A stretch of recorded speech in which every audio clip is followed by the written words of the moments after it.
العلم حیات الاسلام وعماد الدین او کما قال علیہ الصلاۃ والسلام صدق اللہ وصدق رسول اللہ صلی اللہ تعالی علیہ وآلہ وصحبہ وبارک وسلم غوث اعظم بمن بے سر و ساما مدد قبلہ دین مدد کعبہ ایمان مدد انتظار کرم تست من عینی را اے خدا جو خدا بین و خدا دا مدد بگردہ بے بلا افتاد کشتی ضعیفان و شکستہ را تو پشتی بحق کے خواجہ عثمان ہارون مدد کن مدد کن مدد کن یا معین الدین چشتی۔ انتہائی احترام و عقیدت کے ساتھ اپنے اور ساری کائنات کی مرکز عقیدت انیس بے کساں چارہ ساز درد منداں، ہم غریبوں کے غم گسار، ہم فقیروں کی ثروت، شہر یار ارم تاجدار حرم نوبہار شفاعت، شب اسرا کے دولہا نوشے بزم جنت، دانائے سبل مولائے کل ختم الرسل، خسرو خوباں سیاح لامکاں وجہ کن فکاں، در اللہ المکنون سر اللہ المخزون عالم ما کانا وما یکون، آب و گل انبیاء جانو دل اصفیاء، مطلع ہر سعادت مقطع ہر سیادت، خلاصہ کائنات فخر موجودات، حضور مد مجتبی محمد مصطفیٰ، ارواحنا فدا صلی اللہ تعالی علیہ وآلہ وصحبہ وبارک وسلم کی بارگاہ بے کس پناہ میں جس طریقے سے پڑھاؤں بلند آواز سے سب مل کر میرے ساتھ پڑھیں۔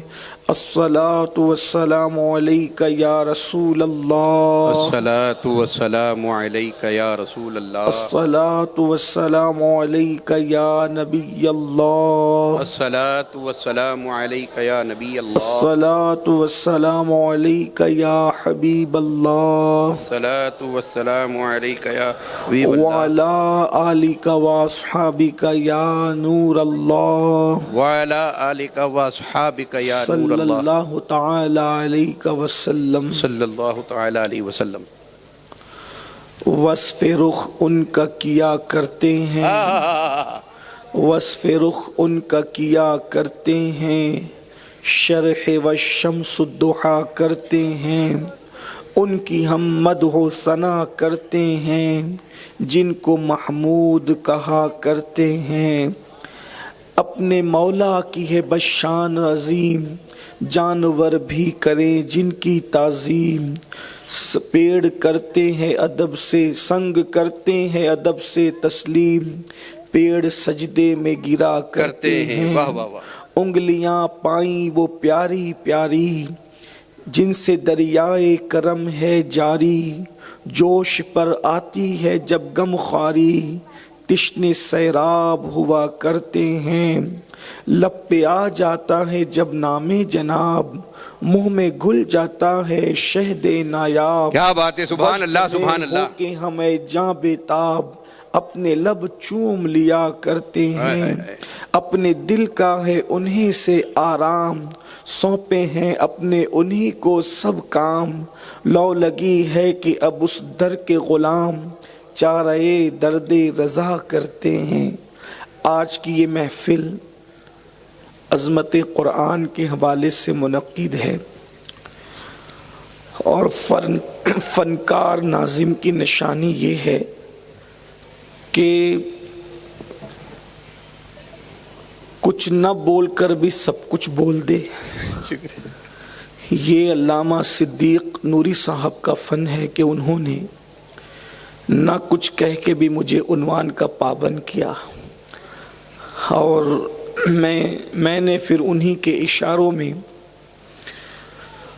اسی عنوان کی طرف اپنے رخ کو موڑا ہے جس کی طرف انہوں نے اشارہ دیا، اور میں نے تلاوت بھی اسی آیہ کریمہ کی اور 2 احادیث اللہ کی توفیق سے پڑھنے کا شرف حاصل کیا۔ سبحان اللہ، اللہ رب العزت اس کے متعلق مجھے حق کہنے اور آپ سب کو حق سن کر اس پر عمل کرنے اور اسے عام کرنے کی توفیق عطا فرمائے۔ آمین اللہم آمین۔ چونکہ ناظم صاحب نے بتایا کہ یہ